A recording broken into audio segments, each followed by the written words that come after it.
Cek. Udah mulai kan? Bismillahirrahmanirrahim. Assalamualaikum warahmatullahi wabarakatuh. Perkenalkan, nama saya Reza Priyadi dari Universitas Muhammadiyah Cirebon, Fakultas Ekonomi. Oke, di sini saya akan membicarakan tentang bisnis plan, di mana kalian sudah melihat scrapbook bisnis plan saya yang seperti ini. Isinya seperti ini, simple tapi berpadat lah penjelasannya. Oke, untuk bisnis plan ini saya diberikan tugas oleh dosen saya, yaitu Pak Dadang Priyono selaku MK Manajemen Pemasaran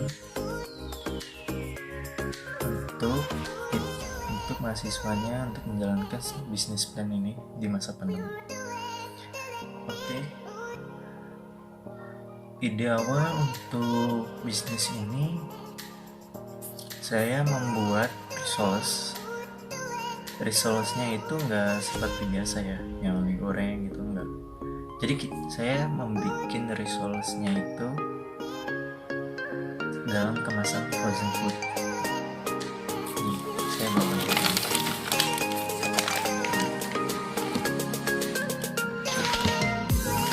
jadi saya menjualnya seperti kemasan seperti ini, dan kebetulan saya membawa ini yang tanpa urutnya, jadi harus menjualnya aja. Kita beli langsung goreng. Jadi kenapa saya memilih ide ini, karena bisnis ini sudah dijalankan sama ibu saya, dan saya akan meneruskan bisnis ini. Kenapa? Karena bisnis ini itu jarang gitu ada di lingkungan saya. Yang biasanya kalau misalkan frozen food seperti ini kan biasanya ada di kota-kota besar.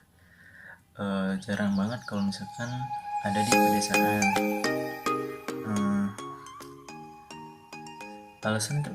Alasan bahwa saya yang orang yang tepat untuk menjalankan bisnis ini karena menurut saya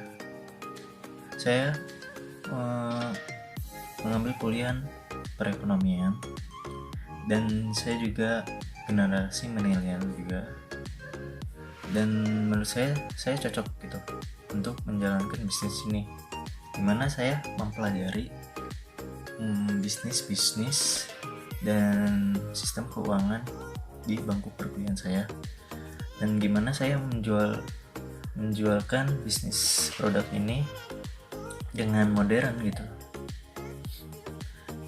ya, dari pemasarannya, dari segi pelayanannya gitu. Bagaimana saya mengembangkan bisnis ini dan menghasilkan uang? Pertama, saya akan selalu berinovasi dan sekreatif mungkin untuk mengembangkan bisnis ini, dimana saya tidak mau ketinggalan zaman dari segi rasa, dari segi produksi.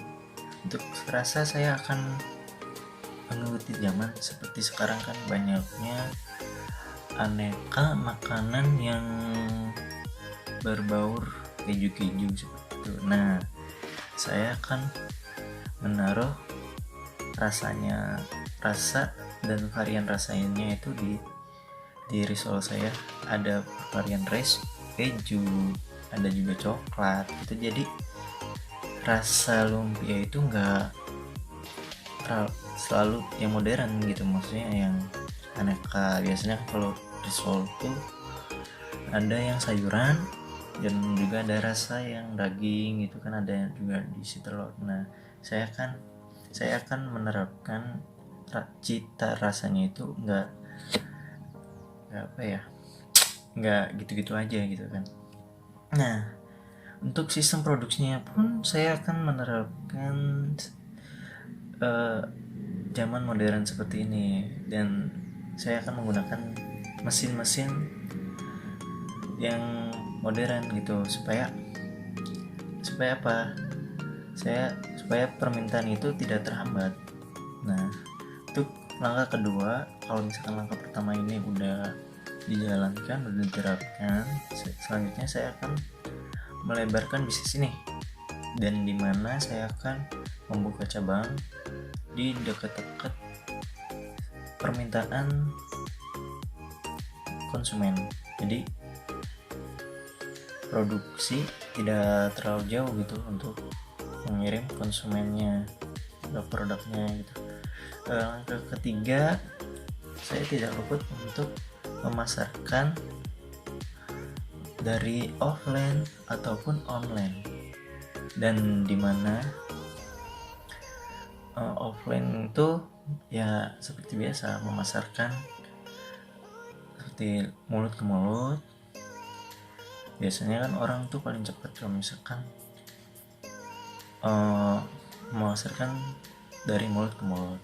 Dan kalau misalkan online, saya akan menerapkan di sosial media seperti Instagram, Facebook, WA, dimana zaman sekarang banyak yang penjual itu memasarkan produk-produknya di sosial media tersebut, seperti di IG gitu kan.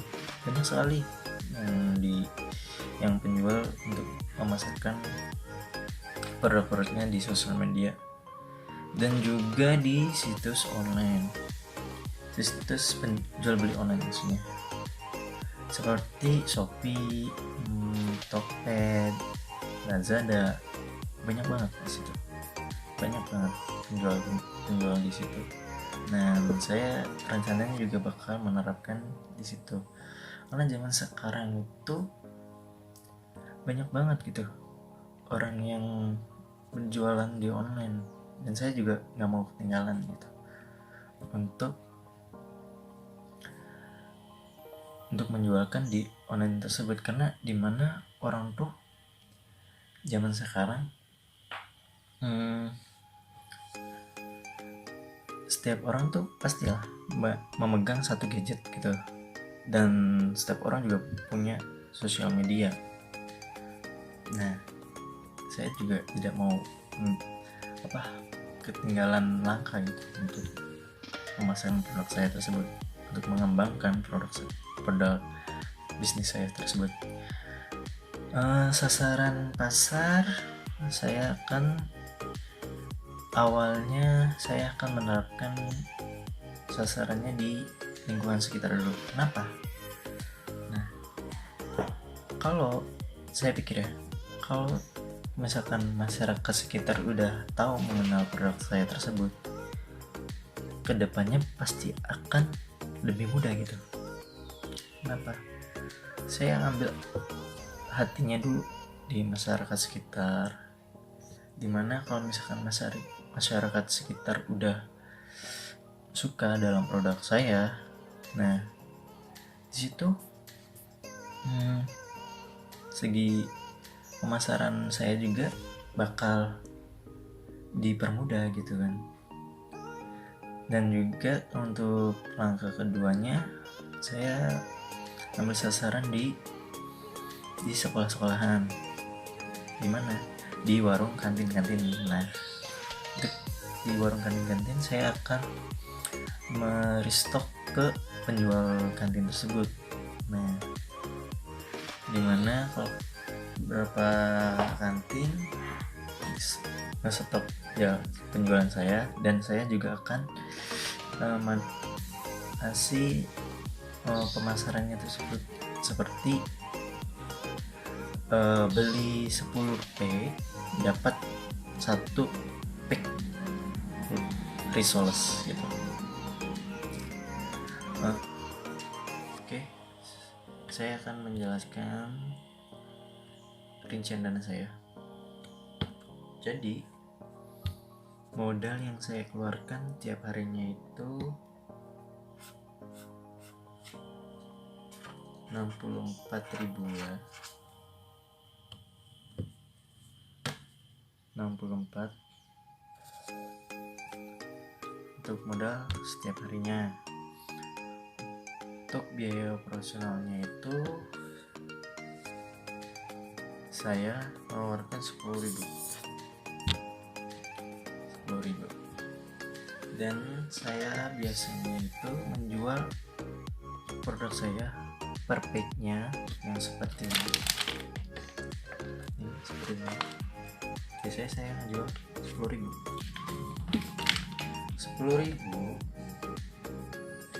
Saya biasa laku setiap harinya itu minimal, biasanya saya ambil minimal 10 pack. Jadi kalau misalkan 10 pack kali 10, keuntungan saya totalnya 100.000. Nah, itu belum dikurangi modal sama biaya operasional. Nah, rumusnya itu seperti ini. Pendapatan yang tadi, nah dikurangin pendapatan tadi kan mendapatkan 100.000 ya masuk kotor itu. Nah, dikurangin sama modalnya kan tadi kan 64.000. Nah, dikurangin sama biaya operasional.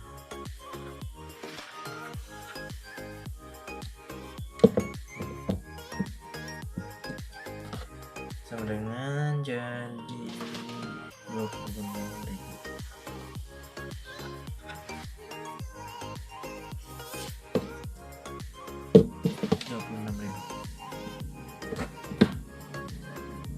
Kecil sih pendapatan setiap harinya.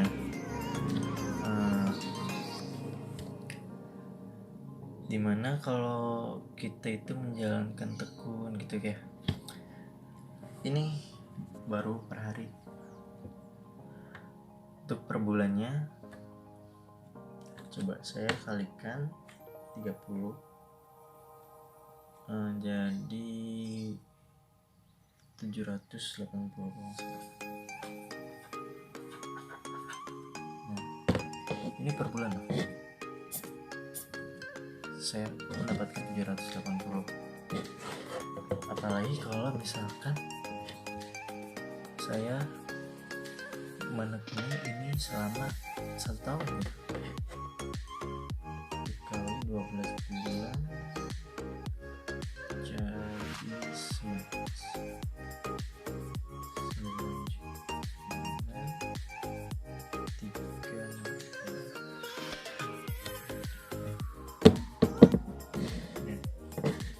9.360.000. Nah, kesimpulannya dalam berbisnis ini, kita dituntut tidak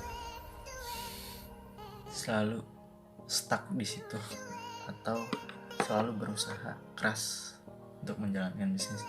Ya walaupun untuk setiap harinya mendapatkan sedikit gitu ya. Ini tuh baru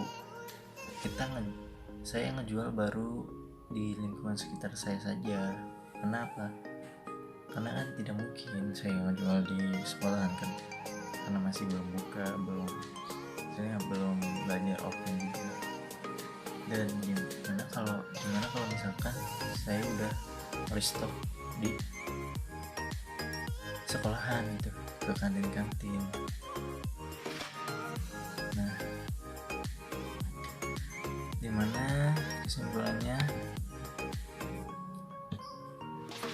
selalu berusaha dan tidak putus asa, dan selalu berinovasi dan sekreatif mungkin. Dimana kalau misalkan kita selalu berusaha keras, usaha kita tidak menyia-nyiakan hasilnya. Dan itu saja penjelasan dari bisnis plan saya. Kurang lebihnya saya minta maaf, barangkali ada kata atau tingkah laku saya yang kurang berkenan kepada kalian, saya minta maaf. Billahi taufiq wal hidayah. Assalamualaikum warahmatullahi wabarakatuh.